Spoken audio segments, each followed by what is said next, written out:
It's time to listen to BHR with your hosts, Patrick and Paul. All right, everyone, and welcome back to another episode of Black Hole Rhetoric. This is your host, Paul. This is Patrick.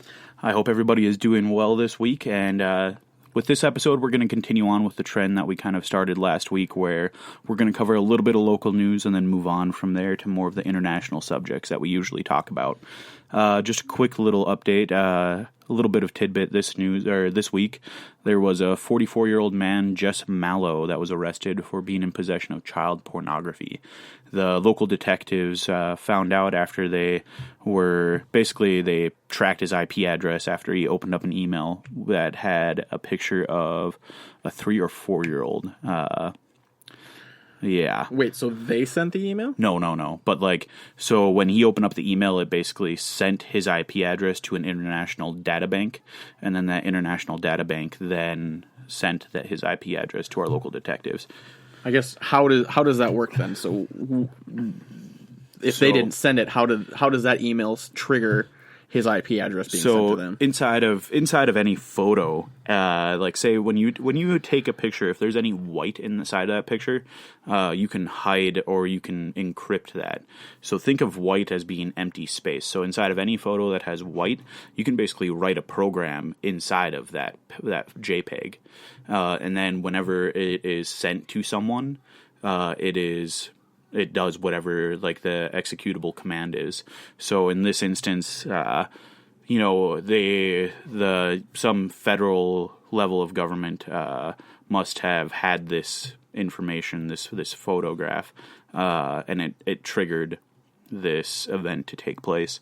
But I mean, it's crazy to think that we have pieces of shit like this here in Williston. Have you ever used one of those apps that shows you the little dots of where people live? Oh, for pedophiles and sex offenders and everything? No. There's usually at any given point at least 10 here. That's crazy. That is just insane. I mean, I know there's a recent there's a state congressman in Alabama that's trying to pass a bill where they'll castrate pedophiles in prison. What do you think about that? I mean, there's the instinct inside of me that says, yeah, absolutely. But at the same time, that's such a primitive way of solving the problem. I don't know how I feel about it. It's might be a little aggressive, but at the same time, I want to say it's not. Right. Yeah. No. I would personally lean way more on it's not. I mean, a lot of these men are repeat offenders too. That's true. So it's if you go through their rehabilitation, the nice lovey-dovey, let's try to fix your mental illness thing, and then boom, you do it again. Here's how I feel about that. There has to be a fine line when you do that, because obviously there's scenarios where, I mean, it's still bad, but it's not as bad. So say you're 18 and you're dating a 16 or 17-year-old. Right.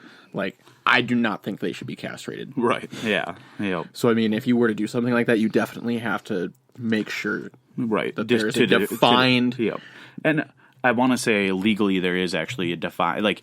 you still have to, in certain scenarios, when it comes to that theoretical situation that you brought up, there is differences in the litigation, in the law, where you're still a sex offender, technically, you might be, but it's not the same, basically, what you're being charged with. You'd still have to register and all of that, depending on what the parents of the girl, or the adolescent. Party. Yeah. There are... I mean, Most of the time, yeah, it is a girl, but if you are a young boy, it will most likely be your teacher. But in this guy's case, right, in this Jess Mallow's case, he's in possession of child pornography, and it's what would he say, when he goes out? Say he's innocent until proven guilty, due to our court system, so that's good, right? He will have his day in court. But just think about the dangers of this person when they do get released, and it's a good thing that we do have that identification of people like this, where when he does get released, he will be put on the sex offenders watch list, and people will be notified whenever he moves anywhere. But if he goes on and he ends up doing some damage to a young person, sure, castrate him. Absolutely. Yeah. You know. Well, and especially if you have been charged before, and then you do get, like, what I was exclaiming, where it was, not a major offense. Right. I still think you should be in line to be castrated, because obviously there's something going on there. Right. Yeah. Yep. Yeah. No, I mean, it's just sick what, like, some of these people do. It doesn't even compute with my brain, and I know I have some friends in the PD that have to deal with this type of stuff, and it's just crazy to think. Yeah, it just goes over my head, it. because it's never even a thing Right. that even comes across my mind. Yeah. Until you see a news article like this where somebody says it, I'm like, how do you even think about something like this? Right. There's something wrong. Definitely something wrong.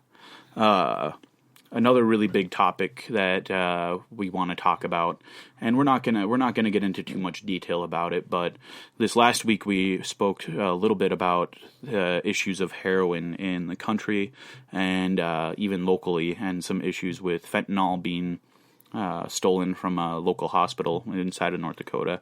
But this weekend there was a death in Williston, resulting from the use of narcotics, and it's just wanted to give our condolences to the family, but also kind of want to talk a little bit about this type of issue.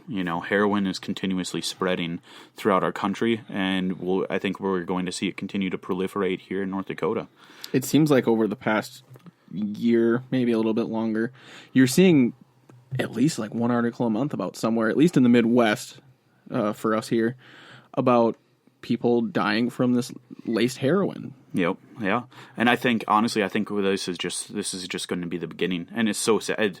It's another very sad type of thing to think about. But some of these people, they had normal lives prior to getting involved with narcotics, and they were somebody's son, somebody's brother or daughter, and they get involved with these types of drugs, and it ruins lives. And it's how do we fix this problem? What is the solution to a problem like this? Because you can only do so many government programs to try and help these people, but really it still also kind of has to boil down to personal responsibility, and you have to own that decision in a sense that, hey, like, you have to own the decision that you did the drugs, and then you have to like get yourself off of these. You have to own the decision that you don't want to be on them anymore. Well, and with all of the stories I've seen or heard of people that actually do, kick the habit and get away from it, you have to hit, rock bottom. Right. And you have to, come to that crystallizing realization that you are at rock bottom. Mm-hmm. A lot of people die before they get to rock bottom. Right. Well, and now with the different synthetic drugs like crocodile and all of that. So, like, crocodile, do you know much about that at all? I know that it's a flesh-eating drug. So, what crocodile is in a sense, it's like the cheap method of heroin. So, when you are too broke to buy heroin, what you do is you make crocodile. Crocodile, you use hydrochloric acid, the red matches, the red parts of like wooden matches. You use all these different chemicals and you cook them in a pan, and then you inject that. And basically what it is like a hyped up heroin. Like, instead of having a heroin kick last like 8 hours where you're out, this is like a 2 or 3 hour slam of opioids. And yeah, it causes flesh eating and causes all of these drugs. When you miss veins, they cause abscesses in the skin. But crocodile will eat your skin, like, mm-hmm. and it will potentially cause gangrene in like the body. That flesh just falls off of the body. But see, and now that people have access to that knowledge, where they can go from heroin, like, instead of just being broke and not being able to afford heroin, and you go on withdrawals, and that's your rock bottom. Yeah, you're now you can transition over to crocodile, and your life expectancy goes from being like being a steady heroin user, being like 7 to 8 years, to 1 to 2 years on crocodile. Mm-hmm. But, I mean, what is rock bottom anymore? And now I think it basically is going to be death. I think this... Well, I mean, rock bottom, it goes to the individual, right? It's not necessarily... Not everybody's going to be doing this, and I can't imagine a lot of people that are hardcore heroin addicts are spending a lot of time, researching how to make crocodile. They're usually worried about getting their next high. Right. Yeah, that's true. But, I hope this doesn't come to light, but I think that this is just going to be the beginning of where I think we're going to see these deaths related to narcotics happen more and more often, especially this summer. I think that is going to be a main part of this news, because what I'm curious about is if that fentanyl made its way back to Williston. I didn't know that was stolen. Right. Oh, okay. Until you said that right now. We didn't talk about that. Oh, I thought I brought that up. Yeah, that was in the news last week, that I want to say 2 milliliters of it went missing from, I want to say, Bismarck. And that 2 milliliters has the potential of killing tons of people, because it only takes microliters to overdose of that stuff. Well, and wasn't it, I think it was last summer here in Williston, they had like 5 deaths over one weekend. Mm-hmm. And actually, so that wasn't so much related to, I think part of that was related to fentanyl, but not all of it. Fentanyl laced heroin, but that also dealt with, they were cutting the heroin with some just random substances that would coagulate in your blood. Okay, basically. Yeah, because I didn't really go deep into those articles. Yeah. It was like, laced heroin kills 5 people. Right, yeah. But yeah, fentanyl, yeah, that would instantly kill you. But then also, if you threw flour into heroin and cut that and tried to inject it, it would coagulate, and you just have a heart attack or a stroke. But these drugs, I mean, it's just insane, like how it's growing and it's infecting every aspect of our society, and now it's even starting to reach here. And what is Williston going to be like in the near future if we don't do something to stop this? And yes, we need a drug rehabilitation center here. We had one for many years. Mm-hmm. Yeah, we went over that last week. Yep, we absolutely need one, but that's only part of the equation. The other part of the equation is that we as a society, as a town, need to make that choice that we do not want drugs in our community. Like, we need to be more active. Like, we have to be more active. It may put people in a dangerous situation, but if you go in, there is power in numbers. If your entire neighborhood stands up against the local drug dealer, then that is a good thing. That is where the people can gain back the power, and we can remove these things in our community. Okay. I think that I lost my train of thought is what I think. Yeah. Oh, so we don't know how big our heroin addict population is here too. And obviously every death is going to make news. Right. So I mean, is it necessarily as bad as, I guess you're making it sound right now? Yeah. Like, obviously people dying is never a good thing, but if the heroin addict population isn't that big, there's only going to be so many people that can die. The one thing I would say about that is just from personal experiences that when you think about criminals in your communities, whatever estimate that you do have, you are most likely severely underestimating the criminal activities in your own neighborhood. So even in that sense, like with 5 deaths last year and with now deaths occurring this year, I would suspect that we have a heroin problem here. I know we have a heroin problem here, and it's just going to continue to get worse. Well, maybe that's part of the problem too. Is like I said, I didn't think the population of heroin addicts was very large, and I mean, you're making a statement that you think we do have a heroin problem. Maybe that's something that needs to be brought to light. I don't think a lot of people probably do know that. And I think it sucks. It sucks having someone die that is, it sucks having anybody die from heroin, but having a local that so many people that I know this person die from this nasty drug. It's just messed up, but now is the time to talk about it. Like, mm-hmm. Like now is the time to talk about drugs. It is time to shed light on it. When people that are like, such as the drug dealers, that they live in the shadows, that is where they sustain themselves, is living in the shadows and being protected by it. The more our community can shine light on the problem of drugs, the smaller their safe spaces are. I mean, it's something that honestly, like, I think that was something that really helped with the meth problem in Williston, because until the oil boom came back, like near the end there, like right before the oil boom, meth was really starting to kind of get stomped out. Like, they had put enough laws into place, made it difficult to get the items needed, and the education part of it in the schools, where I was, for the most part, almost educated on how to make the drug in high school. And it's like, that really does kind of turn you away from that, and you learn and you see how it affects the bodies, and it's like, you really don't want to put some of those things into your body no matter what, because it's just crazy. I definitely agree with that education part. I guess it is weird to me because I was still in high school. I was almost out of high school right before the oil boom kind of really exploded. And I still, I felt like meth was still a huge problem.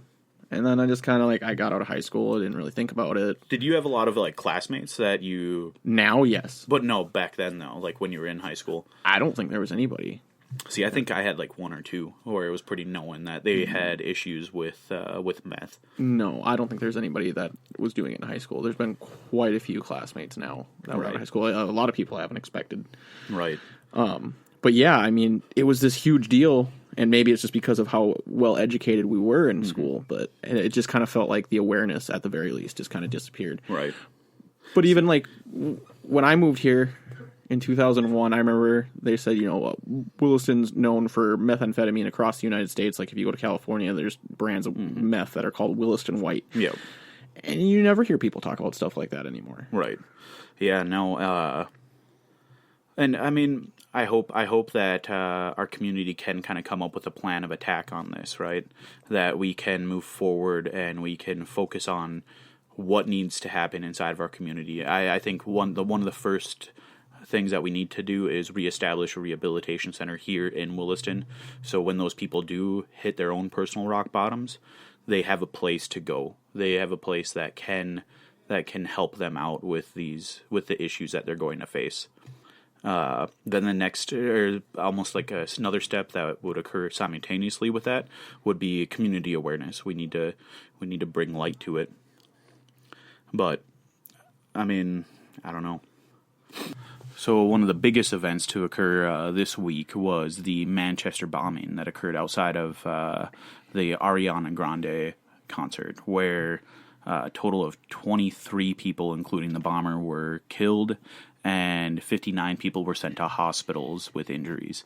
And I mean, the part that I find really messed up about this is that Ariana Grande, this is a concert for kids. The youngest person that was killed was about 8 years old. I believe so. And then she got famous on a Disney Channel show, didn't she? Oh, Ariana Grande? Yeah. Yep. Yeah. And so it's this was a definite, in my eyes, this was a very clear attack on the children of Western civilization. And it is a terrorist attack. It was, ISIS took they claimed their glory on this. Well, even if they didn't, something of that scale, whether claimed by ISIS or a terrorist organization, is still a terrorist attack. Right, no, exactly. But, I mean, it's just another attack on the Western world. And it kind of, in a sense, to me, it kind of shines light. Trump in the past was very hard on radical Islam, and people were critical of that. And now it's what has to occur for people to actually want protection from this radicalized religion? And to me, any radicalized religion is dangerous, but you don't see many people in here or in with the Western world blowing themselves up in the name of Buddha or in the name of Jesus. It is very, very specific to radical Islam. So that radicalized form of that religion is extremely dangerous. And that needs to be acknowledged. And those people that are a part of that religion need to speak out heavily against and not be apologetic for it, but actually speak out against the extreme forms of their religion. Well, and the big problem is there are a lot of people speaking out against it, but you have another group of people telling them that they're being Islamophobic because they are bringing up all these things. And in most cases, they are only talking about radical Islam. They're not, throwing a blanket statement out there and talking about all of Islam. Yeah. And the people on the opposite side just say that they're being Islamophobic against the whole group. Right. And so, I would like to kind of clarify exactly who I am against. Like, I am against the radicalized ISIS, all of the terrorist groups, right? Like the known terrorist groups. But I'm also against the countries that support Sharia law. That is an extremely dangerous theocratic government that is a breeding ground for terrorists, and that historically has been. Even looking back at 9/11 and a lot of the bombers being, I think they were from Saudi Arabia. When you look at those, Saudi Arabia is a country with Sharia law. Like, theocratic governments are extremely dangerous. And you know what? I feel kind of safe to throw in the dangers of the Vatican there. Because I'll repeat myself yet again, theocracies are dangerous. Theocratic governments are extremely dangerous when people do things in the name of them, too. It leaves them room to feel like they're doing the right thing, you know? And will we continue to see this happen? Yes, because there's so many people in the Western world that are ignorant to these groups. Like they want to hug these people. I mean, was it Ariana Grande that? Or no. What's the musician? Katy Perry. Katy Perry. Yeah, a world without barriers. I mean, they're trying to push this globalistic agenda after a terrorist attack. It's like, how crazy can you be? I mean, well, in theory, yes, that would make a lot of sense. Open borders, everybody gets along, coexist, but that's not how the world works. Right. That's not reality. And how do you stop something like this? Because it's not like it's just a group in one area of the world. They are spread out everywhere. There's many countries spread out all over Europe and Asia that support Sharia law. Yeah. Like, how do you combat something like this? Well, I mean, I know one example of a country and how they combated the extremes of terrorist attacks, and that was Israel after they were attacked. I can't remember. I think it was in the 50s, their Olympic team was kidnapped by terrorists, and then they were blown up on the helicopter pad. And instead of actually creating like an anti-terrorist task force where they would protect the people from terrorists, instead of being on the defense against these and growing used to attacks, they went on the offensive. They created a counter-terrorist group. They created a small group of people under a top secret military action to go in and terrify the terrorists. And that's what they did for quite a while. And I'm talking like on the same level where, instead of sending a drone, a missile, and making it they're not personal attacks then. Like, yeah, they're effective, but they're not personal attacks. And this is a personal attack on Western values. And what Israel did, they did a personal attack back at these terrorists during that time period. They would blow them up in their houses. They would put bombs under beds. They would put bombs inside of phones, and when they would pick up the phone, it would blow them up. So like some gangster New York freaking mafia close. Shit. Pretty close. I mean, it's mafia, but scarier, where it's like, oh, well, these terrorists were afraid to live in their own houses by the time Israel was done with them. And it worked for a while. And, I mean, it's just an ongoing problem. But whenever you take a lot of people, consider what Christianity was during the Third World time period of it, like when the Dark Ages and not too long after the Dark Ages, right? Europe and Christianity and the Crusades, which were both the East and the West, but there was a lot of violence. There was a lot of witch hunting going on where people were burning at stakes. There was if you were an intellect and you question the authority of the Catholic Church, you're a heretic. You are going to be burned at, the stake. You should recant. So now I can relate radical Islam to that form of Christianity. But over time, Christianity right. Yep. evolved. See, and so what it is there's a missing link in modern society with these people. When you have a lot of immigrants, right? When you have a lot of immigrants moving from one country to another, especially when from a third world country to a modern world country such as the UK, you got to remember that these people didn't really grow up with a modern society, with that modern societal mindset that you have to be, or you should behave in a certain way, and that we are all equal. Well, they do have a mindset that you should behave in a certain way, it's right? just But not in a modern society type of way. Yeah. Like if you took a Muslim from a modern country that his family has been there for generations, I would like to believe that the majority of those Muslims are pretty good people. They've grown up in the modern world. They have them and their family are pretty, more for the most part, they will be, I would hope, more moderate and understanding of things. But then when you have a family that's been transplanted from basically countries where mud huts were the common, housing, to a modern country, I believe that leaves a little bit of room for that assimilation into radical Islam instead of being assimilated more into a normal functioning society. So I think we're going to continue to see this happen. We need to help them. You've said it a couple times now. You think way. we're going to continue to see it happen. Yeah. And you mentioned how Israel didn't want it to become like a norm. Right. Yeah. You have who was it in England? It's not the Prime Minister, because that's what's her name, but the one dude. He kept saying that these terrorist attacks are just a part of living, part of our everyday life, and right.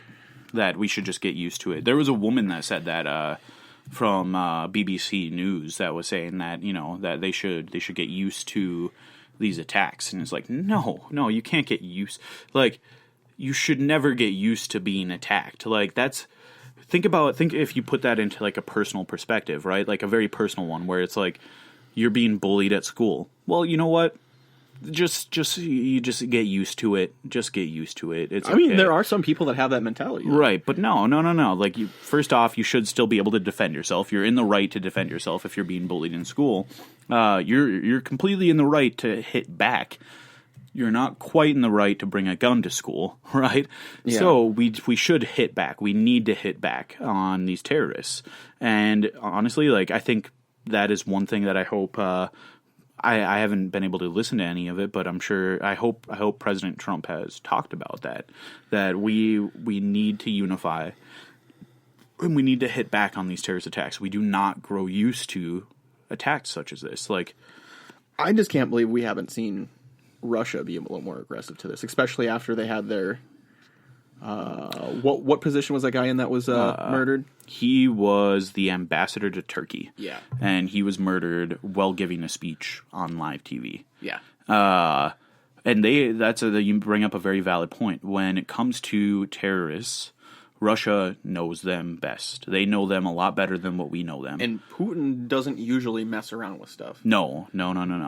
And so in this instance, right, like I believe it's safe to say that it's something that we should definitely be allies on when it comes to terrorism globally. And I can't believe that hasn't unified us. There's a really big push with our different stances on Syria, that we are supporting a rebel group, and he is supporting Shad with the previous government.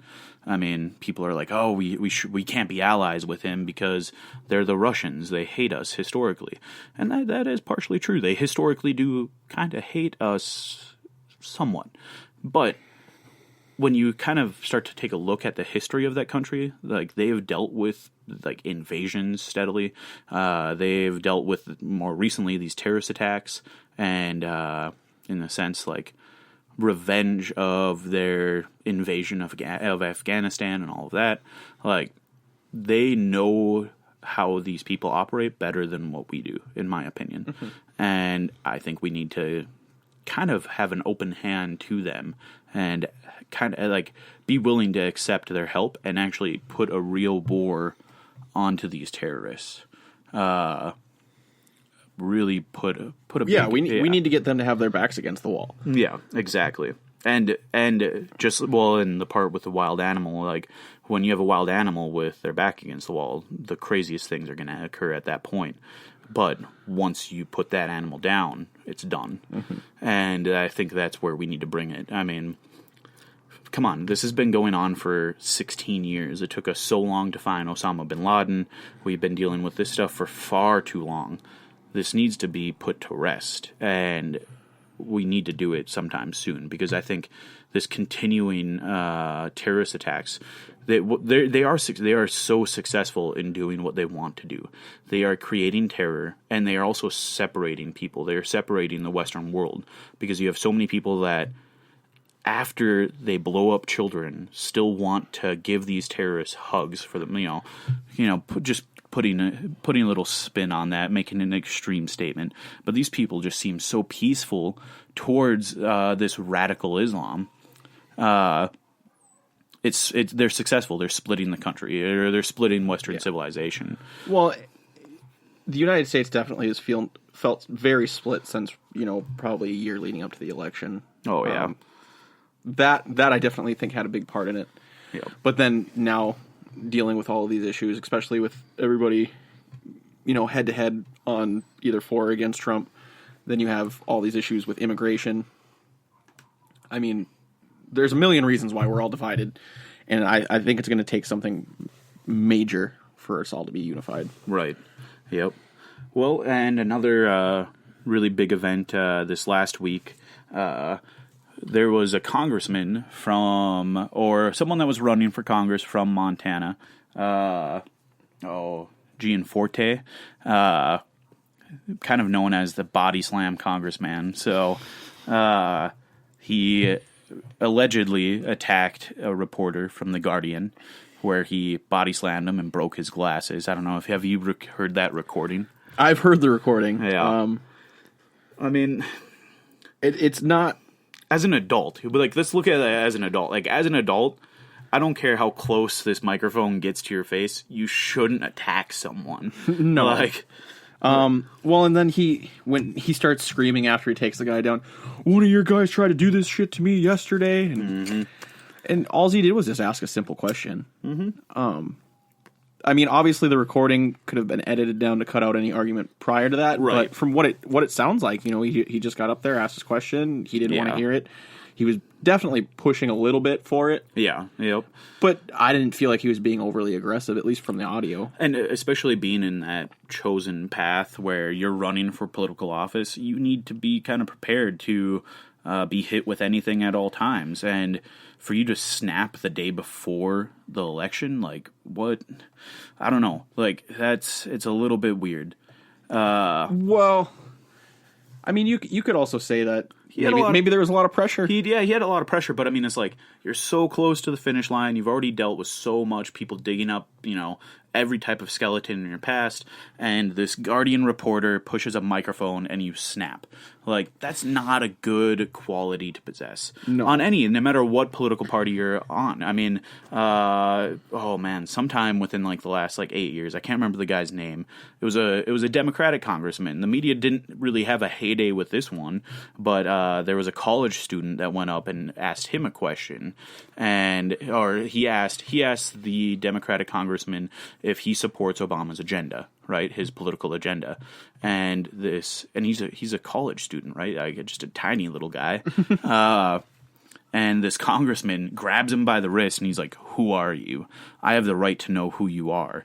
And the young student tries to get away from him. He's like, "Will you please let go of my wrist?" And at that point, the Democratic congressman grabs him by the neck, brings him in, and is just holding him. "I need to know. I need to know who you are." And he's like, "Well, I'm a student from a college. I'm doing a project." And it's just the media didn't blast this guy. In fact, a lot of different outlets kind of defended him. And it's that's kind of the same thing. You should not be aggressively touching anyone when you're being asked a question. It's definitely fine to, demand who they are. Right. There's nothing wrong with that. You can answer the question however you want, but there's no reason to just grab a kid. Right, exactly. And there's no reason to body slam a reporter. But he actually won Montana's election. There was I think it was 60 or 70% of the votes were already cast before that occurred. Yeah. And so really they couldn't do anything about it if those people wanted to change their minds. And he ended up winning by a pretty decent margin too. And so it's there you go. You have a congressman that has misdemeanor assault charge that's due in court June 7th, I want to say. I mean, what happens? It'll be interesting. I'll definitely try and follow it. But you know how the court system is. This could easily be drug out over a year or more. Yeah. Oh, yeah, absolutely. I mean, I don't know. What's your take on, like, it seems like politicians, I don't like to criticize too heavily, but it's totally open for the conversation. It seems like since the Trump phenomena has occurred, that there's been like a slight change in politicians, and it's more acceptable to be extravagant, I guess you would say, to kind of be a little bit more out there. I don't necessarily feel like that is a new thing. It may be something that the media decides to report on more. It's the blood in the water thing that we brought up before. Right. You know, it happens once, and then any story that comes up is going to get, national coverage. Mm-hmm. Well, and I mean, it's just amazing, like, the extreme things that are occurring. There's like, and I think, yeah, a big part of that is the media. They need that attention, mm-hmm. so they're going to search out for the most extreme stories. So that's what we hear more of. Mm-hmm. As soon as one story comes up, if it's successful enough, if you get something even remotely similar, they're going to report on it again, because people are going to be like, "Oh, this is happening again. This is a trend. Right? What's going on?" Yep. Well, and speaking of blood in the water and trends in media, we'll transition to another little topic here. An Evergreen Community College in Washington State, Professor Bright Weinstein has been declared a racist. There's been protests. The students actually kind of took over the school for a while, and this Brett is actually one of the most progressive. He's a very left, but very progressive, intelligent professor that has been labeled a racist by these students. And it's kind of interesting that the gun is turned from any type of conservative professor to a very progressive left professor. And what it was all about was this school historically had like a day without minorities type of thing, where like, well, no, and like what it is like to recognize their contribution to that school, right? So the professors and the students, they could just voluntarily not show up that day, right? Okay. They weren't forced to, but they like to participate in that and like make it. They wanted that knowledge to spread of how much they contributed and what it would be like if they weren't there. Okay. I feel like that's a cool thing. That's fair. Like, I feel like it's a very weird way to do it, but it definitely it will get your message across. Exactly. And you know what? It might shine a lot of light on, it's like how much they do contribute. Mm-hmm. And we need to pay respect to that. I mean, but this year they wanted to change things up. The president of the school wanted to switch it around, and basically it was like a forceful suggestion that if you're white, it's a day without whites at that school. And Brett kind of sent a letter in protest, and what he said was that you shouldn't force anyone to do anything because of the color of their skin, and that is a dangerous thing to do. I mean, his letter, I mean, you can read it online. There's nothing extreme inside of his letter, but he just made it very clear that he was not going to be participating. And with the latter celebrations kind of being optional for those people that wanted to participate in it, he felt it was a little bit unfair that this was kind of being more of like a pressure. There was pressure on people to participate when it's a day without whites. So he's been labeled a racist because of that. And he actually said, like I said, in his letter, that people should not be judged by anything, or be told to do anything because of the color of their skin. And yet he's the racist. And to flip that message around in its own way is almost racist, because why would you be asking the white students to leave? So if you're trying to do it to say what white people do for your culture, well, I mean, I feel like that's already known. We don't need praise for it. We don't need to take a day off for you to know what people of white culture have done. Right, yeah. And then if you're doing it to say, look how good we'd be without them, like there's no way to look at that where it would be very muddied water. But these students, they went to his office and they were demanding his resignation after he tried to communicate with them, and it was a very big struggle. I don't know, did you watch the video of that? This is the first I've heard about it. I mean, it is absolutely crazy. And they basically shouted him down and started chanting for his resignation. The students then moved from his office out into like a courtyard, and then they barricaded themselves in the library.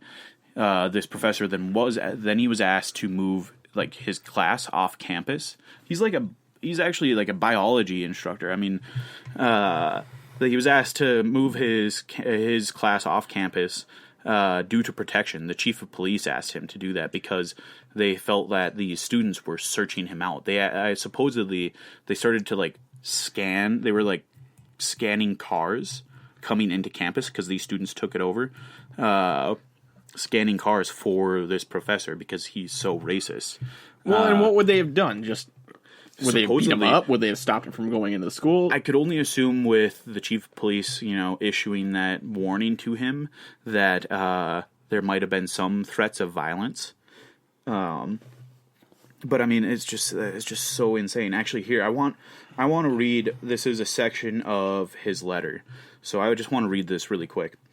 There's a huge difference between a group or coalition deciding to voluntarily absent themselves from a shared space in order to highlight their vital and underappreciated roles. The theme of the Douglas Turner Ward Play Day of Absence, as well as the recent Women's Day walkout.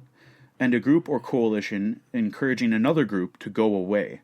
The first is a forceful call to consciousness, which is, of course, crippling to the logic of oppression. The second is a show of force and an act of oppression in and of itself. And they are declaring that is a racist statement. That like you shouldn't tell people like, oh, like you shouldn't force people to do it. Like, I mean, it's so backwards, and I feel bad for this professor. And he is a progressive. He is most likely aligns himself with that more left viewpoint. But I feel so bad for him because the gun that they've put together in these young minds will gladly turn on them. I mean, it will like... You see that over and over again with, that side of the progressive left spectrum. They are very quick to turn on each other. Right. Yep. It's almost like there's no organization there. They all just kind of blindly hate, and if one person turns on someone, it's almost like a pack of wild animals picking on the weakest one, but not for the better. Right, exactly. And they're going to eat themselves from the inside out. I hope. I mean, if they don't, I mean, it could be a very dangerous thing. Even though it's still very prevalent, especially in the college community, and maybe over the summer we'll see it die a little bit. Yeah. I do feel like news of Antifa and these social justice warriors. Yeah. It's kind of dwindling. Like, they're not as active. Yeah. Oh, and I hope, well, I wonder how much of that is due to other stories kind of taking precedence over that, and how much of it is actually the movement dying off. Especially with this protest, right? Like, these 200 students took over a community college, and that didn't make news. Like, I went searching for this, and it's just kind of interesting that occurred, But another kind of on the topic of them turning against themselves with that type of mindset, someone writing for BuzzFeed. Her name is Aisha Mirza. She wrote an article titled "White Women Drive Me Crazy," and basically this talks about how the white women are the most dangerous racists in general. And she repeatedly talks about how they were taught how to protect themselves from a large man attacking them, but they were never taught how to protect themselves from the dangerous white woman, right? And it's just like this extreme, it goes on, it's like 1,500 words on how white women are the most racist people. And it just goes on and on and on. And now all I can think about is that Women's March, right? So like that, the left, they they didn't want the conservative women in their women's march, right? We saw videos of those women being kicked out, told not to wear their Trump hats, they were being maced, all of that with that women's march. And now the white women are all racist, so maybe they shouldn't be participating in the women's march. Well, the irony is just off the charts because just the women's march that they preach about how they're treated unfairly and singled out because they're women, but then now they're singling out other sects of their group. It doesn't make any sense. Right. Well, and here, hang on one second. I want to find a nice quote here from this one. Sometimes when we defend ourselves, white women look at us with the utmost fragility. They claim access to emotions such as fear and pain without missing a beat, like they were born into it. Before we can even dare to consider that we may be frightened or hurt too, their eyes rattle in their sockets, saying, "Why do you punish me for having such a big heart?" And I mean, it's just some real crazy stuff. And this is BuzzFeed. I mean, it's BuzzFeed. But there's so many people along the left that consider this such a legitimate issuer of news. And it's like, you know what? All of the white women that are considering this such an issuer of news, you better take note because you are racist. Like, I guess I've never considered BuzzFeed a news source. Like, I always thought they kind of produce playful articles. Right. But then there was it right before or right after the election, that whole scandal where they tried to report on Trump having someone pee on a bed that Obama slept in or whatever. Unverified, and they reported on that. Hang on, here's another little bit that I want to quote. We are taught to walk home with our keys between our fingers for protection from men in the night, but no one tells us how to defend ourselves from the white women who will try to ravage us from the inside out with a smile, a comment, a betrayal, a vital injection, a look. I mean, I don't like. What? Yeah, and I mean, so how is a smile aggressive? Right? Why do you need to defend yourself from a smile? And I mean, I know there's the stereotype of women being like sneaky and talking behind each other's backs and stuff. So I kind of understand that, but that's not specific to a certain race of women. That's a stereotype that blankets over a lot of women. Right. But all I can kind of think about when I hear these, like the guns turning on their own people, right? With that professor and with this woman calling out all white women, right? I kind of think about the Black Lives Matter movement, right? Okay. That had a lot of momentum. That had a ton of momentum. But it's almost gone now. Yep. What happened? So, what I believe occurred, there was a point, one of the last things that I heard on a national scale about the Black Lives Matter movement is that they personally asked all white people to no longer attend their events. They asked them no longer to participate. And at that point where you're no longer wanting that equality, like you need to have that equality. You need to be like, hey, we are all equal, right? When you remove that and you segregate yourselves, when you call out all white women or when you call out any race like that, people start to recognize how foolish that is. And for this woman to go out on BuzzFeed and say all white women, or she definitely uses a lot of blanket statements, and she refers to basically the white women devil, right? Mm-hmm. It points out how absolutely backwards they really are when it comes to equality, right? That it's no longer about equality, it's about race superiority, and it's actually working in reverse order. Like, they want it, or they view themselves as superior. There's white people that view themselves as inferior because of, historical events, and it's just like, people start to recognize how very unusual this thing is, this movement is. When you have university professors that might have talked a little bit about the progressive ideas or socialist ideas in their classrooms, having their students turn on them and shut down one of the most progressive colleges in the country, I hope they start to open their eyes a little bit. I mean, when you train an animal and it does exactly what you trained it to do, but to you, it should be a very eye-opening event. And, I think that will be a really good place to kind of end this podcast. I mean, we started off with some very depressing topics, and so they're all very real. They hit home. And we covered a lot of the big things too this week, and it's been another crazy week, and I hope you'll come back and join us next week for another conversation. And like we've said in the past, don't be afraid to participate. Let us know what you think, and make sure you like and share our content. Hope you guys have a good week.